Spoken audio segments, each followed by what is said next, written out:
May sinabi ko kay Tita Shemi, milk tea ni, alam mo yung Big Broom eh. Medyo mahal-mahal pa yan eh. Meron din sa Sweet Foods may yung isa may mas mura lang. May pabibilian ka kung fruity ba or premium. Mas okay pa yun may pag premium eh. Masarap yung premium yung milk tea nila may.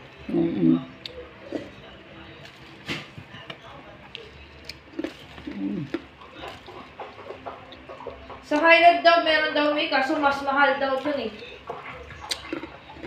Ba?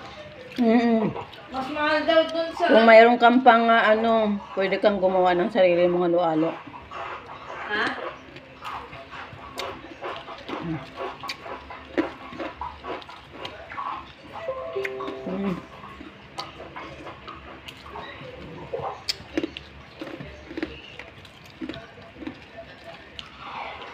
Pang tanggal uhaw guys sa tanghali. Sa hapon yung mainit.